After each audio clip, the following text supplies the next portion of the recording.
చేస్తామంటే పక్కన పెట్టేసి ప్రభు ఎప్పుడు వస్తావయ్యా, నువ్వు రాయ్యా, నేను వచ్చేస్తానయ్యా. చూడండి, మనుషుడు శ్రమకి తట్టుకోలేక, ఇబ్బందులను తట్టుకోలేక, కష్టాలకి నష్టాలకి తట్టుకోలేక దేనికి అప్పగించుకుంటున్నాడంటే మరణానికి. దేనికి? మరణానికి అప్పగించుకుంటాడు. ఈ మరణానికి అప్పగించుకుంటే ఏమంటాడంటే, అయ్యా నువ్వు వచ్చేయక నేను తట్టుకోలేకపోతున్నాను ప్రభు, ఎందుకయ్యా నేను ఈ భూమి మీద వదిలేస్తావు? అమ్మా, నీ బలహీనతను బట్టి ప్రభు త్వరగా రావాలని కోరుకుంటున్నావు చూడు, అది చాలా అంటే చాలా ప్రమాదకరం. ఎందుకంటే దేవుని యొక్క ఉద్దేశము, చిత్తము నువ్వు గమనిస్తే నేను చెప్తున్నా, నీవు శత్రువు నేను తరమే అవకాశం లేదు. శత్రువు నీవు తరుముతావు కనుక ఆయన వచ్చే వరకు కూడా నేను సజీవుల లెక్కలో ఉంటానని నిరీక్షణతో నువ్వు మాట్లాడుతావు. హల్లెలూయా, హల్లెలూయా. ఇక్కడ వాగ్దానపు జనులు ఎక్కడికి బయలుదేరండి? కనాను యాత్రకు బయలుదేరారు. కనానును స్వాధీనపరచుకోవడానికి బయలుదేరారు. కనాను దేశమును స్వాధీనపరచుకోవడానికి బయలుదేరుతుండగా వీరి జీవితంలో విడుదలవుతున్న వాగ్దానములు ఏంటంటే, వీరిని ఏ శత్రువు కూడా ముట్టడానికి వీల్లేదంట. హల్లెలూయా. నీవు కూడా పరలోక రాజ్యం అనేది చేర్చబడే వరకు, పరలోక రాజ్యం ఒకవేళ ఈ భూమి మీద నువ్వు అనుభవించడానికి నువ్వు కనుక ఆలోచన చేస్తే నేను చెప్తున్నా, ఏ శత్రువు కూడా నిన్ను ముట్టడానికి అధికారం లేదు. హల్లెలూయా, హల్లెలూయా. ఎందుకంటే ఆయన ఏం ప్రార్థన చేశాడు? పరలోకమందున్న మా తండ్రి పరిశుద్ధపరచబడి ఉండక. మన ప్రార్థన అర్థంగానే ప్రార్థన పట్టించుకో. హల్లెలూయా. ఇక్కడ ఏమన్నాడు? పరలోక రాజ్యము నందు నెరవేర్చబడుతున్నట్లంట ఆయన చిత్తము. ఎక్కడ నెరవేర్చబడాలంట? ఎక్కడ? మనం ఏమంటాం? బాబు నువ్వు రాయ బాబు, మేము వచ్చేస్తాం. హల్లెలూయా. అవునా కదా? ఎందుకని? చూడండి, ఈ లోకంలో ఏదైనా ఏలుబడి చేస్తున్నట్లయితే, చీకటి ఏలుబడి చేస్తున్నట్లయితే, కష్టాలు ఏలుబడి చేస్తున్నట్లయితే, మరణము ఏలుబడి చేస్తున్నట్లయితే, ఈ భూమి మీద ఈ లోకంలో మరణమును అనుభవిస్తున్న వారికి, శాపమును అనుభవిస్తున్న వారికి, సమస్తమైన శ్రమలు అనుభవిస్తున్న వారికి నీ ద్వారా వెలుగు కనపరచాలనేదే దేవుని చిత్తము. హల్లెలూయా, హల్లెలూయా. మరణము నిన్ను వెంటాడుతుందని నీవు కూడా మరణానికి అప్పగించుకునే అవసరం లేనే లేదు. ఎందుకంటే నిన్ను పిలిచిన వాడు, నిన్ను ఏర్పరచుకున్నవాడు, నీ కొరకు రక్తము కార్చిన నజరేయుడైన యేసు ప్రభు వారు ఎలాంటి వాడంటే, ఈ లోకంలో మరణం ఏలుబడి చేస్తే ఈ భూమి మీద నీ ద్వారా ఆయన జీవమును ఏలుబడి చేస్తాడు. హల్లెలూయా, హల్లెలూయా, హల్లెలూయా. ఇంత గొప్ప రక్షణ దేనిలో దాచబడిందంటే వాగ్దానములోనే. ఇందులో వాగ్దానంలోనే. ఆ వాగ్దానం పట్టించుకో మనం. హల్లెలూయా. దేని పట్టించుకో? వాగ్దానం పట్టించుకో, గట్టిగా పట్టించుకుంటాం. అవునా కదా? ఎందుకని? మనుషుల స్వభావము కనపడుతుంది అది.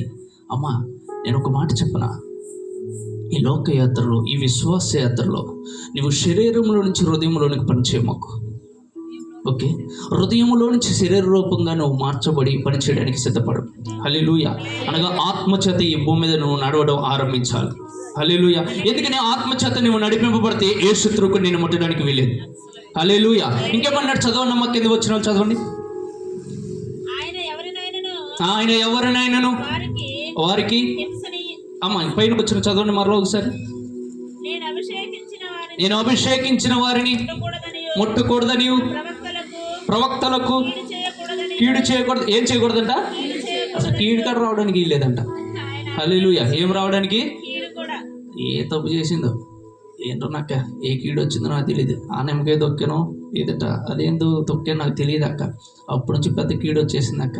లేదంటే ఆ ఇంట్లో అమ్మాయి ఒక్కసారి వచ్చి ఇంట్లో ఏదో అరిసిల్లింది అక్క, మాట్లాడేసి వెళ్ళిపోయింది అక్క, కీడు రూపంలో వచ్చేసింది అక్క. అమ్మ, నేను ఒక మాట చెప్పనా, ఇలాంటి మాటలన్నీ కూడా ఎవరు మాట్లాడాలి తెలుసా? అవిశ్వాసపు బ్రతుకుతున్నవారు. ఎవరు?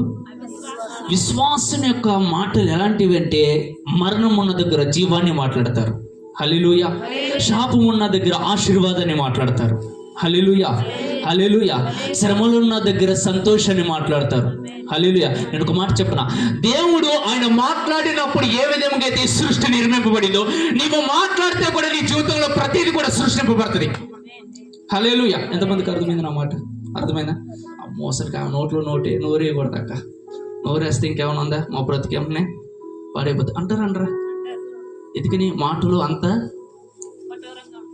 శక్తి ఉంటుంది అంటారు కొంతమంది. అందరిలో ఉంది ఆ మాట. చూడండి, మీరందరూ ఏ విధంగా ఆలోచన చేస్తున్నారంటే శాపం మాత్రమే పనిచేస్తుంది అనుకున్నారు. లేదు, శాపం కంటే ఆశీర్వాదం కూడా భయంకరంగా పనిచేస్తుంది మీరు మాట్లాడితే. హల్లెలూయా, హల్లెలూయా. ఈ రాత్రి ఆ మాటలు మీ జీవితంలో మీరు పలుకుదురు గాక. హల్లెలూయా. ఇక్కడ అబ్రహాముతో మాట్లాడినప్పుడు ఏమన్నాడు? నిన్ను దూషించువాని నేను శపించెదను, నిన్ను ఆశీర్వదించువాని నేను ఆశీర్వదించెదను. అంటే నీకు ఇవ్వబడింది, వాగ్దానములో ఇవ్వబడింది ఏంటో తెలుసా? అధికారము. హల్లెలూయా. అధికారం ఉన్నది మనకి. మరణం ఉన్న దగ్గర జీవాన్ని మాట్లాడడంలో నేర్చుకోవాలి ఈ రాత్రి. హల్లెలూయా. మరణాన్ని చూసి మరణానికి అప్పగించుకోవాల్సిన అవసరం లేనే లేదు. హల్లెలూయా. నువ్వు మాట్లాడితే చాలు. ఏదైనా కూడా సమస్తము కూడా నేను చెప్తున్నా. నేను ఇంక కొంచెం లోతుకి వెళ్ళలేదు కాబట్టి ఈ రాత్రి చాలా తక్కువగా మాట్లాడుతున్నా. హల్లెలూయా, హల్లెలూయా. ఇంకేంటంట, వారికి ఏ కీడు కూడా రావడానికి వీలు లేదు. ఏం లేదు. ఈ రాత్రి మీ జీవితంలో మిమ్మల్ని ఏ శత్రువు కూడా ఈ రాత్రి నుంచి ఇప్పటి వరకు ఏ శత్రువు అయితే మిమ్మల్ని ముట్టుతున్నాడు, వాడు ఈ రాత్రి సంపూర్ణంగా మిమ్మల్ని ముట్టకుండా యేసు నామములో వాడు ఒక్క దిక్కున వచ్చిన వాడు 7 దిక్కులుగా పారిపోనుగాక. ఆమేన్. మిమ్మల్ని మీకు కీడు చేయడానికి వచ్చిన శత్రువు ఈ రాత్రి యేసు నామములో వాడి కీడుకి వాడే ఆ కీడును అనుభవించును గాక. ఆమేన్. హల్లెలూయా. ఇంకేంటంటే చదవండమ్మా. ఆయన ఏం చేయలేదంట. ఏంటో అసలుకి ఈ భర్తను చేసుకున్న కానీ ఒకటే అంశాక ఏంటో అసలుకి ఈ అత్తయ్య మమ్మల్ని ప్రతిరోజు హింసిస్తూనే ఉంటుంది అక్క. హింస ఏదో ఒక విధంగా. స్కూల్ పిల్లలకి వెళ్తే మాస్టర్ ద్వారా హింస, పెద్దల కాలేజీకి వెళ్తే కాలేజీ లెక్చరర్ ద్వారా హింస, డబ్బులు లేకపోతే అదొక హింస. అవునా కదా? భార్య లేకపోతే అదొక హింస, సంతోషం లేకపోతే అదొక హింస, సమాధానం లేకపోతే అదొక హింస, భర్త త్రాగుతుంటే అదొక హింస.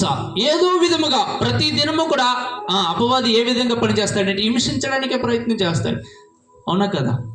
అయితే ఈ రాత్రి దేవుని యొక్క వాగ్దానం ఏమని మాట్లాడుతుందంటే, మీ జీవితంలో మీకు ఇవ్వబడిన వాగ్దానం ఎలాంటిదంటే, ఏ శత్రువు మిమ్మల్ని ముట్టనీదు, ఏ కీడు మీ దగ్గరికి రానీదు, ఏ హింసకుడు మీ దగ్గరికి రానీదంట.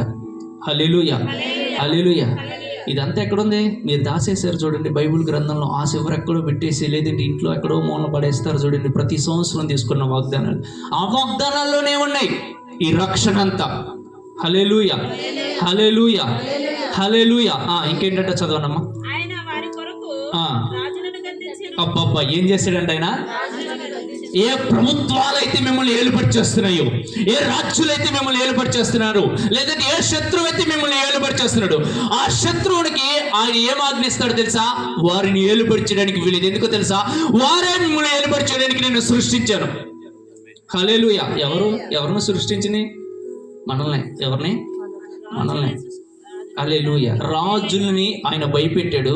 ఆ రాజులకి భయం ఎవరి ద్వారా కలుగు చేస్తాడు తెలుసా? మన ద్వారా. ఇంకా అర్థం అవ్వలేదా? మీ అందరికి అర్థమయ్యేటట్టు చెప్తే, యెహోషువ గ్రంథము 6వ అధ్యాయం 1వ వచనం. యెహోషువ గ్రంథము 6వ అధ్యాయం 1వ వచనం.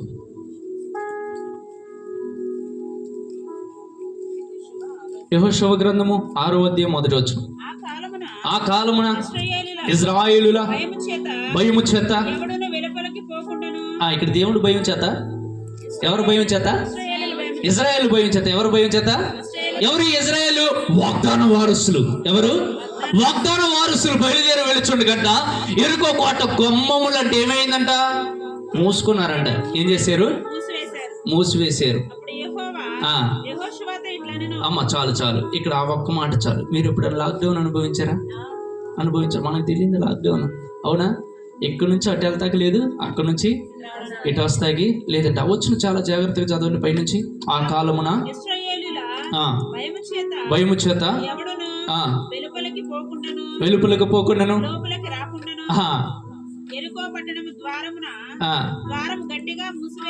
చాలు చాలు. ఏమైందంట? అటోళ్ళు ఇటు రావడానికి, ఇటోళ్ళు లాక్డౌన్లో ఏమైంది? ఇదే జరిగింది. ఏమైంది? ఇటోళ్ళు అటు వెళ్ళడానికి లేదు, అటోళ్ళు. వాగ్దాన వారసులు వెళ్తుంటే శత్రువు అంట తలుపులు మూసుకున్నాడంట. హల్లెలూయా. ఏం మూసుకున్నాడు?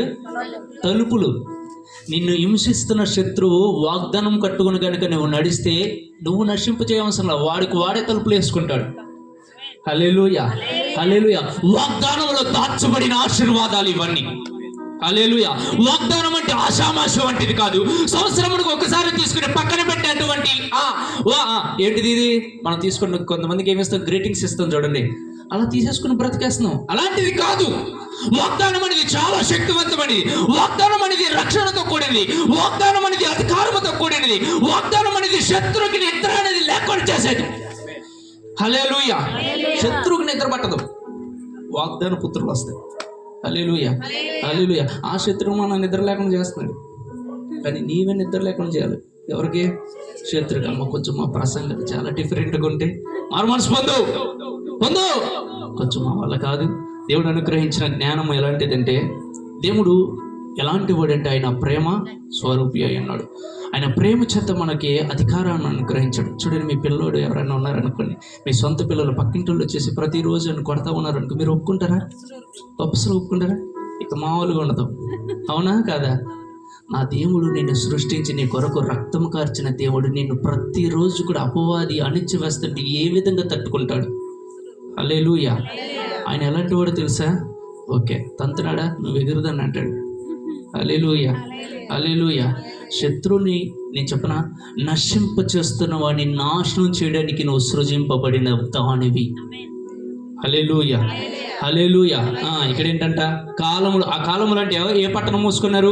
ఇరుకో పట్టణము మూసివేయబడింది. ఇటోళ్ళు అటు రావడానికి, అటోళ్ళు ఇటు రావడానికి వీలేదట. ఈ రాత్రి నుండి కూడా మీ గుమ్మముల్లో ఏ శత్రువు అయితే అటు ఇటు తిరుగుతున్నాడు, ఎవరైతే ప్రతిదినము మిమ్మల్ని అణిచివేస్తూ, ప్రతిదినము మిమ్మల్ని నాశనం చేస్తూ, మీ కుటుంబంలో ఉన్న భర్తలను నాశనం చేస్తూ, పిల్లలను ఏలుబరిచేస్తూ, మిమ్మల్ని ఏలుబరిచేస్తున్న ప్రతి శత్రువు వాడంతటి వాడే ఈ రాత్రి తలుపులు మూసుకొనుగాక.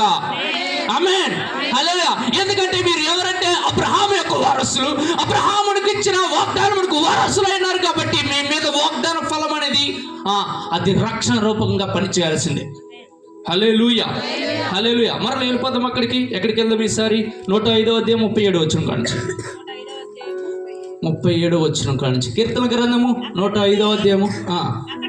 అక్కడి నుండి తన జనులను ఎట్లా తీసుకొస్తున్నాడంటే ఆయన ఆశీర్వాదం లేదు. ఎక్కడ?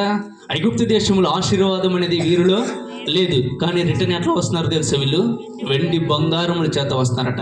ఈ రాత్రి మీ జీవితంలో దేవుడు అనుగ్రహించిన ఆశీర్వాదం మేము అనుభవించకుండా ఆపుతున్న ప్రతి శత్రువు ఈ రాత్రి మీ జీవితంలో నుంచి తొలగిపోనుగాక. ఈ రాత్రి మీరు కూడా ఇక నుండి 2025 సంవత్సరములు మీ జీవితంలో కూడా వెండి బంగారములు మీ జీవితంలో, మీ చొంగుల్లోనికి అనుదిన 30 దంతులుగా 60 దంతులుగా 100 అంతులు కూడా కుమ్మరింపబడునుగాక.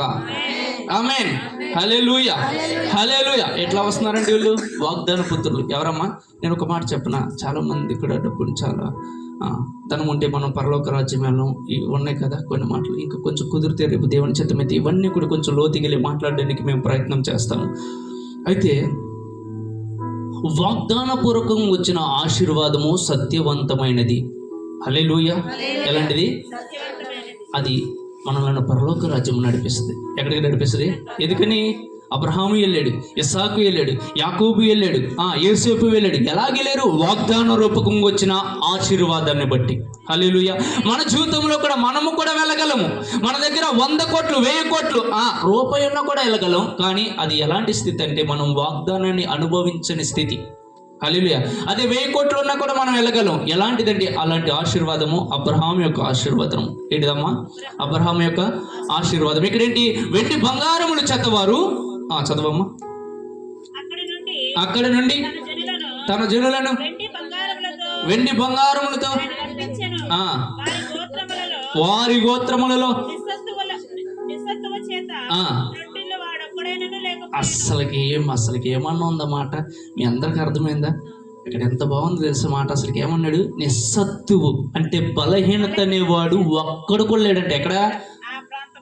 ఆ ప్రాంతంలో కదా, ఆ జనాంగంలో, ఆ గోత్రములో ఉన్న వారిలో బలహీనత అనేది ఏ మనిషికి కూడా లేనే లేదు. ఇప్పుడు కదిపితే ఆ నొప్పి, ఈ నొప్పి, చేయి నొప్పి, తలనొప్పి, కాలు నొప్పి, ఒళ్ళంతా ఏదో నొప్పి. అవునా కదా? ఎందుకని? వాగ్దానం అనేది మనం సరిగ్గా వాడుకోవట్లా. ఏమో చేయట్లా? డబ్బును వాడుకుందామని దానికోసం ప్రయాసపడుతున్నాం. వాగ్దానం వాడడం బిగించేయండి మీరు. హల్లెలూయా. ఈ నొప్పి రావడంగానే ఆ పారాసెటమాల్, ఆ పెయిన్ కిల్లర్స్ ఏదో ఒకటి తెచ్చుకుని ఏమన్నా వేసుకోవడం. అమ్మ నేను చెప్పనా, వీటన్నిటికంటూ కూడా భయంకరంగా నీకు రక్షణ అనుగ్రహించేది, నిస్సత్వం అనేది కూడా నీ జీవితంలో నీకు రాకుండా పనిచేసే ఒకే ఒక ఔషధం ఏంటంటే వాగ్దానం. హల్లెలూయా, హల్లెలూయా. వాగ్దానం అంటే ఎలాంటిదో తెలుసా? మీరు ఎవరై ఉన్నారు ఇప్పుడు? అబ్రహాము యొక్క సంతానమై ఉన్నాం. ఎందుకు తెలుసా? యేసు ప్రభు వారు ఎందుకు వచ్చారు తెలుసా? ఇక్కడ ఎవరుంది? ఇక్కడ నిస్సత్తు వారి గోత్రములు ఒక్కరికి కూడా లేనే లేదు. ఈ రాత్రి మీ జీవితంలో నిస్సత్తు ఏ మూలన ఉన్నదో, ఈ రాత్రి ఆ నిస్సత్తు అంతా కూడా మీ జీవితంలో, మీ దేహంలో నుంచి ఈ రాత్రి నజరేయుడైన యేసుక్రీస్తు నామములో సంపూర్ణంగా మీ దేహంలో నుంచి విడిచిపోవును గాక. ఆమేన్, హల్లెలూయా. ప్రతి క్యాన్సరే గాని, హెచ్ఐవీ గాని, మరణకరమైన ఏ వ్యాధి గాని, తల నుండి అరికాల వరకు కలిగిన ప్రతి రోగమే గాని, ప్రతి బలహీనత గాని ఈ రాత్రి మీ దేహంలో ఏ మూలలో కూడా ఏర్పరచడానికి వీలు లేకుండా గాక. ఆమేన్. ఎందుకంటే మనం ఎవరంటే వాగ్దానమునకు వారసులము. హల్లెలూయా. ఎవరు మనము? వాగ్దాన వారసులు మనం. హల్లెలూయా. మీకు ఇవ్వబడింది ఒక 3 సెంట్లు 4 సెంట్లు ఉంది అనుకోండి. ఎంత? 3 సెంట్లు 4 సెంట్లు, 1 ఎకరం ఉంది అనుకోండి. ఈ ఎకరంలో పక్క పొలం అయినా పక్కింటి అయినా ఒక జస్ట్ 1 గజం దాక్కున్నాడు అనుకోండి, ఏమన్నా ఊరుగానే ఊరుకోం. అవునా? మీ జీవితంలో అపవాది అనారోగ్యం చేత ఏర్పడి చేస్తాకు వస్తున్నాడు, నాశనం చేయడానికి వస్తున్నాడు, దొంగిలించడానికి వస్తున్నాడు. ఎలా ఉంటున్నావు నాకు అర్థం కావట్లేదు. హల్లెలూయా. వాగ్దానాన్ని వాడు. ఎవరైనా 1 గజం లాక్కుంటాం కానీ ఏమిస్తాం? మనం డాక్యుమెంట్ తీసుకెళ్తాం. అవునా కదా? ఏముంది? ఇవ్వ బాబు ఇది నాది, నువ్వు ఎలా వస్తావు? అసలుకే ఇంత లెక్క మొత్తం నాదే రాయబడింది కదా. గవర్నమెంట్ అధికారం చూపిస్తాం లేదా? అపవాది మీ జీవితాన్ని నాశనం చేస్తున్న ప్రతిసారి కూడా దీన్ని తీసి వాగ్దానం చూపించండి. హల్లెలూయా, హల్లెలూయా. ఏం చూపించాలి? మీ దేహములో. అందుకనే ఐగుప్తు దేశంలోకి బయలుదేరిన వారు ఏ విధంగా ఏమని మొరపెట్టారంట? వారు చేస్తున్న వెట్టి పనులను బట్టి వారు మొరపెట్టగా దేనికి జ్ఞాపకం చేసుకున్నాడు దేవుడు?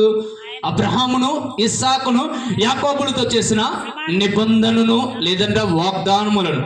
హల్లెలూయా, హల్లెలూయా. మీ శత్రువు ఈ రాత్రి ఏ మూల నుంచి అయితే ఏర్పాటు చేస్తున్నాడు, మీ జీవితంలో కూడా మూలుగుతూ మూలుగుతూ మూలుగుతూ నశించిపోతూ కృషించిపోతూ మీ జీవితం అంతా కూడా వ్యర్థమైపోయినదని ఆలోచన కలిగి ఒకవేళ బ్రతుకుతున్నట్లయితే ఇంకనూ కూడా నీకు సమయం ఉన్నది. హల్లెలూయా. నీ జీవితం ముగించలేదు. నీ జీవితం ఎప్పుడు ముగించబడుతుంది అంటే నీ వాగ్దానం అనేది నువ్వు వెతకనప్పుడే ముగించబడుతుంది. నువ్వు వాగ్దానం వెతికితే నీ జీవితానికి ముగింపనే లేదు.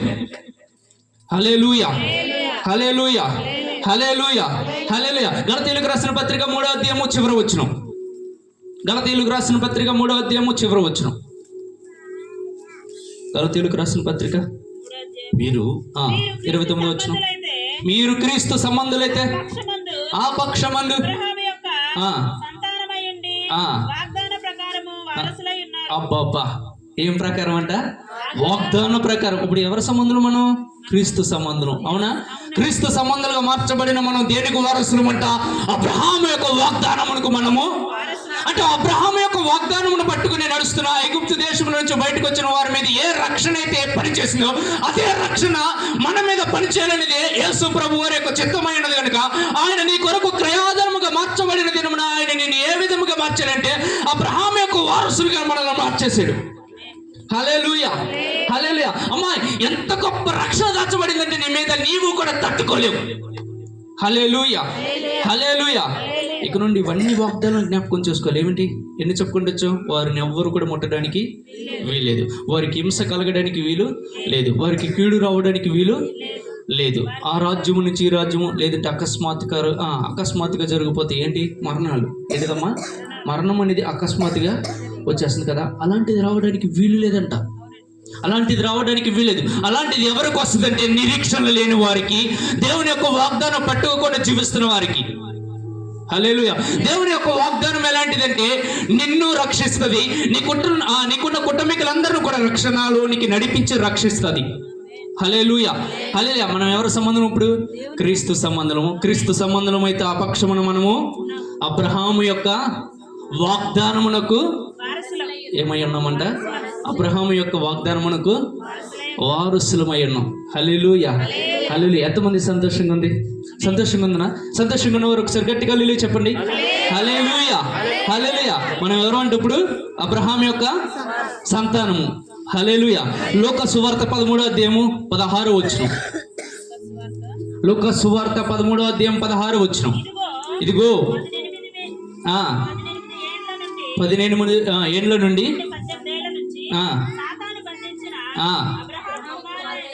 అబ్రహాము యొక్క కుమార్తె. ఎవరమ్మా? ఇక్కడ ఎవరున్నారు? ఎవరి గురించి రాయబడుతుంది? అబ్రహాము యొక్క కుమార్తె. ఎన్ని సంవత్సరాల నుంచి బంధింపబడిందంట? 18. ఒకసారి మాట్లాడతారా? కొంచెం మాట్లాడతారా? హల్లెలూయా. హల్లెలూయా. ఎన్ని సంవత్సరాలంట? 18 సంవత్సరాలంట. ఎవరు ఆ బలహీనతతో బంధింపబడిందంట. ఎవరి కుమార్తె?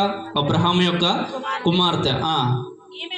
ఏమను ఎందుకు విశ్రాంతి దినముల గురించి మాట్లాడుతున్నారు? ఎవరి కాలం ఇది? యేసయ్య వచ్చిన కాలము. యేసయ్య వచ్చిన కాలంలో, విశ్రాంతి కాలంలో ఎవ్వరు కూడా స్వస్థత పరచడం కానీ ఏ పని కూడా చేయడానికి వీలు లేదు. అవునా కాదా? అలాంటి సమయంలో అంట ఆయన ఎవరిని చూశాడు తెలుసా? అబ్రహాము యొక్క సంతానాన్ని చూశాడంట. అబ్రహాము యొక్క కుమార్తెను చూశాడంట. విశ్రాంతి దినమును సహితము కూడా ఆయన లక్ష్య పెట్టక అబ్రహాము యొక్క సంతానం అయినది అనగా నా స్నేహితుడైన కుమార్తె అయినది, ఈ కుమార్తె ఏ విధంగా బంధింపబడి ఉండాలి అని ఆయన ఏం చేశాడు తెలుసా? అబ్రహాము యొక్క కుమార్తెని 18 సంవత్సరముల నుంచి మీద ఏలుబడి చేస్తున్న బంధకాన్ని ఒకే ఒక్క నిమిషంలో ఎరగొట్టేశాడు. హల్లెలూయా. ఈ రాత్రి మీ జీవితం నుంచి ఎంత కాలం నుంచి మీ మీద ఏ బంధకాయలు పడిచేస్తున్నావు, ఈ రాత్రి నజరేయుడైన యేసు క్రీస్తు నామములో, ఇగో యేసు నామములో నేను ఒక దైవజనుడిగా మీ జీవితంలోనికి ఈ మాటను విడుదల చేస్తున్నా. ఏ మాటనంటే మీరు అబ్రహాము యొక్క కుమార్తె అయి ఉన్నారు, మీరు కుమారులు అయినారు కనుక మీ జీవితం మీద ఏ బంధకాయం అయితే ఏలుబడి చేస్తుందో, రోగమే కానీ, కష్టమే కానీ, నష్టమే కానీ, మరణమే కానీ, శాపమే కానీ, ఎలాంటి రోగమైన, ఎలాంటి శాపమైన, ఎలాంటి బంధకమైన మీ జీవితంలో ఏలుబడి చేస్తున్నట్లయితే ఈ రాత్రి నజరేయుడైన యేసు క్రీస్తు నామములో ప్రతి శాపము, ప్రతి బంధకము, ప్రతి మరణము యేసు నామములో మీ దేహం నుంచి విరగొట్టబడును గాక. ఆమేన్, ఆమేన్. మీ యొక్క రిపోర్ట్స్ అన్ని కూడా నార్మల్ వచ్చును గాక. ఆమేన్, హల్లెలూయా. You can go and check. మీరు చెక్ చేసుకోండి. వాగ్దానం అనేది భయంకరంగా పనిచేస్తుంది ఈ రాత్రి నుంచి మీ జీవితంలో. హల్లెలూయా, హల్లెలూయా, హల్లెలూయా. అసలు మీకు తెలుసో తెలీదో ఇక్కడ ఎంత భయంకరంగా పరలోక రాజ్యం దిగుబడి ఉందంటే మీరు ఊహకు మించి ఉన్నది. హల్లెలూయా. మీరు తట్టుకోలేరు. హల్లెలూయా. ఏముంది ఇక్కడ? పరలోక రాజ్యం ఉన్నది. హల్లెలూయా, హల్లెలూయా. దేవుని యొక్క సన్నిధి ఎంత భయంకరంగా ఉందంటే ఇక్కడికి వచ్చిన మీలో ఒక్కరిని కూడా విడిచిపెట్టదు ఈ రాత్రి. హల్లెలూయా. ఎందుకు తెలుసు? మీరెవరు? అబ్రహాము యొక్క సంతానము. ఒక ఆమెను చూశాడు, బంధకంలో పడిపోయి ఉన్న ఒక ఆమెని. ఎవరిని? ఒక స్త్రీని చూశాడు. 18 సంవత్సరం నుంచి వంగిపోయి నడుస్తూ ఉందంట. ఏమి నడుస్తుంది? వంగిపోయి నడుస్తుందంట. 18 సంవత్సరం నుంచి వంగిపోయి నడుస్తున్నామన్నది. అసలు విడిపించుకోండి వెళ్ళలేకపోయాడు ఆయన. హల్లెలూయా. ఈ రాత్రి నిన్ను కూడా నా ప్రభు దాటిపోడు. హల్లెలూయా, హల్లెలూయా. నా ప్రభు ఈ రాత్రి నిన్ను కూడా దాటిపోడు. ఈ రాత్రి ఈ శబ్దంతో ద్వారా వింటున్నా ఓ సర్వజనంగమా, ఓ యవనస్తులారా, ఓ పురుషులారా, ఓ స్త్రీలారా, ఓ పెద్దలారా, మిమ్మల్ని కూడా ఈ రాత్రి నా తండ్రి దాటిపోవడానికి ఇష్టపడట్లేదు. మీరు కూడా ఈ రాత్రి అబ్రహాము యొక్క సంతానమైనారు. అబ్రహాము యొక్క ఆశీర్వాదమునకు మీరు కూడా వారసులైనారు కనుక మీ దేహముల మీద కూడా ఏలుబడి చేస్తున్న ప్రతి శత్రువును ఆయన బంధించడానికి సిద్ధంగా ఉన్నాడు. ఆ శత్రువును మీ జీవితంలో నుంచి నలగొట్టడానికి, విరగొట్టడానికి సిద్ధంగా ఉన్నాడు. అంత మాత్రమే కాదు, నీ దేహం మీద ఏలుబడి చేస్తున్న ప్రతి ఒక్క అనారోగ్యములన్నిటిలో నుంచి కూడా ఈ రాత్రి నా ప్రభు నిన్ను విడిపించును గాక. హల్లెలూయా, హల్లెలూయా, హల్లెలూయా. మనం ఎవరో ఇప్పుడు మన దేవుని సంబంధమే కాదంటలేదు. మనం ఏ సంతానమై ఉన్నాము? అబ్రహాము యొక్క సంతానమైనది. ఆశీర్వాదం ఎక్కడ బయలుదేరింది తెలుసా? ఆది కాండం దగ్గర బయలుదేరింది. ఇప్పుడు మనకు స్వాధీనపరచడానికి. హల్లెలూయా. ఇప్పుడు ఆది కాండములో ఆదాము చేసిన అతిక్రమం బట్టి కూలిపోయిన అంతటిని కూడా ఆదాము అనే అబ్రహాము అనే ఒక మనుషులోనికి మనందరిని కూడా తీసుకొచ్చేసి మనకు అప్పగించేశాడు ఆయన. హల్లెలూయా. ఏమిచ్చాడు తెలుసా? మరలా ఏదేను అనాన్ని ఇచ్చాడంట. హల్లెలూయా, హల్లెలూయా. యెషయా గ్రంథము 55వ అధ్యాయం ఒకసారి చూస్తున్నాం. యెషయా గ్రంథము. Holy spirit of God. ఒక నిమిషం. ఏదైనా మనం గురించి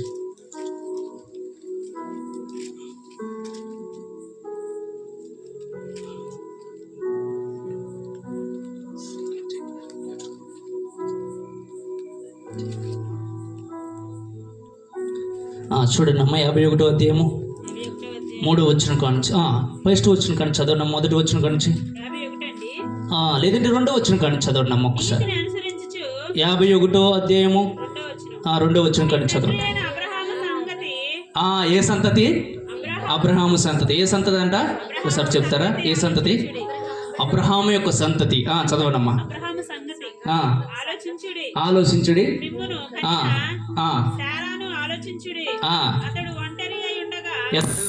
అబ్రహాము ఒంటరి ఉండగా చదవండి.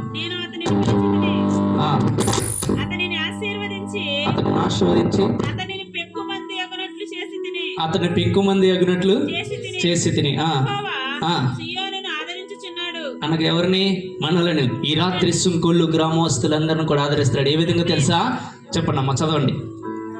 దాని పాడైన స్థలములను మీ పాడైన స్థలములన్నిటిని కూడా ఆదరించి అరణ్య స్థలములను మీ అరణ్య స్థలములన్నిటిని ఏదైనా వనముల చేయుచున్నాడు. ఎలా చేస్తున్నాడంట?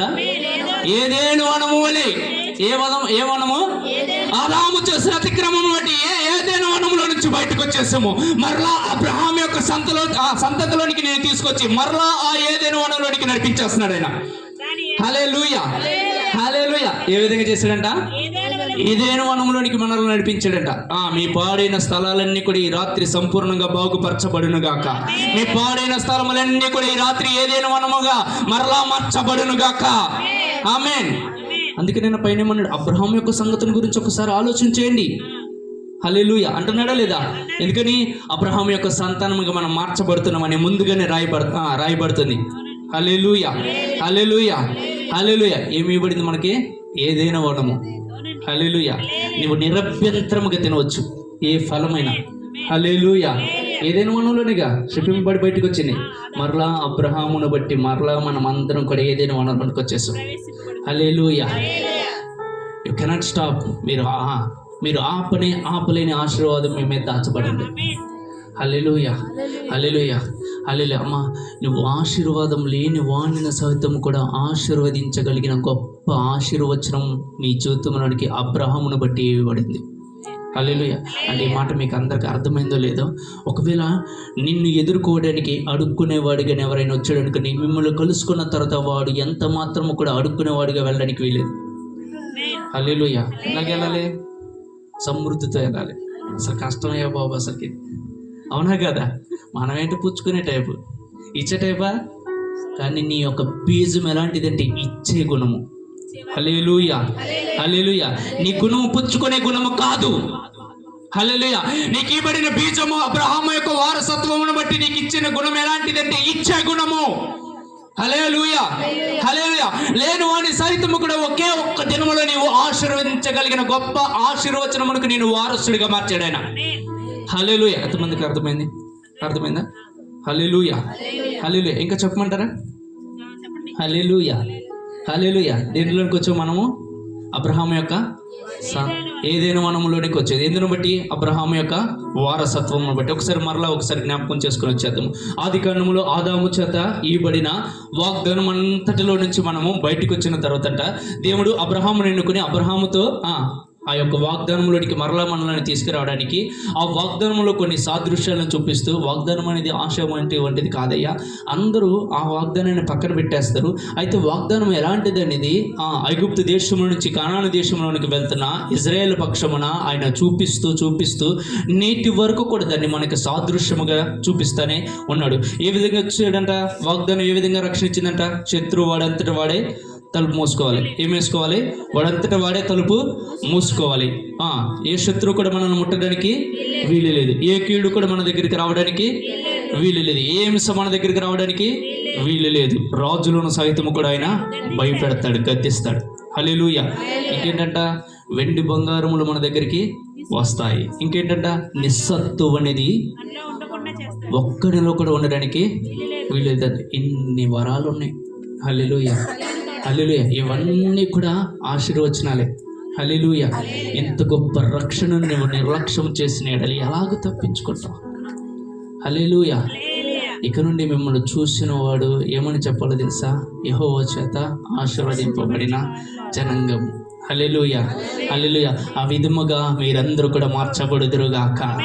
హల్లెలూయా. దేవుడు ఈ రాత్రి ఈ మాటలన్నిటిని కూడా మీ హృదయంలో భద్రపరచునుగాక. ఆమేన్. I can go. నేను కొంచెం డీప్కి వెళ్ళొచ్చు, కానీ ఒక్క దినమే కాదు. పిల్లలకి ఎప్పుడు కూడా ఒకరోజే మనం బిర్యానీ చంటి పిల్లలకి ఎక్కువ పెట్టేస్తామా? పెట్టాలి. ఎక్కువ పెట్టేసి మీరు ఇట్లన్నీ మర్చిపోయే అవకాశం ఉంది. ఇవన్నీ కూడా చాలా జాగ్రత్తగా గమనిస్తూ ఈ వాగ్దానం కొరకు మీరందరూ కూడా ముందుకు మీరు కొనసాగుదురుగాక. ఆమేన్. ఏ వాగ్దానం? మనం ఇప్పుడు ఎవరై ఉన్నాము? అబ్రహాం యొక్క సంతానమై ఉన్నాం. 18 సంవత్సరం నుంచి వంగిపోయిన స్త్రీకి ఏ విధంగా విడుదల వచ్చింది? ఆ మొరపెట్టిందా? ఏ విధంగా వచ్చింది? జ్ఞాపకం చేసుకున్నాడు అబ్రహామును బట్టి. దేని బట్టి? నిన్ను కూడా ఆయన అబ్రహామును బట్టి జ్ఞాపకం చేసుకున్నాడు ఈ రాత్రి. హల్లెలూయా. మనల్ని కూడా అబ్రహామును బట్టి ఆయన జ్ఞాపకం చేసుకున్నాడు. హల్లెలూయా, హల్లెలూయా, హల్లెలూయా, హల్లెలూయా. దేవుడు ఈ రాత్రి ఈ వాక్యం అంతటిని కూడా మీ హృదయంలో భద్రపరచును గాక. ఆమేన్. బహుగా దీవించును గాక. ఆమేన్. కళ్ళు మూసుకుందాం, ప్రార్థన చేసుకుందాం. లేచి నిలబడదాం, లేచి నిలబడదాం. దేవుడు చెప్పిన మాటలు మనం గౌరవిద్దాం. ఇప్పటి వరకు వాగ్దానం అనే ఆలోచన లేకుండా ఏదైనా కోల్పోయేమో ఒకవేళ ఈ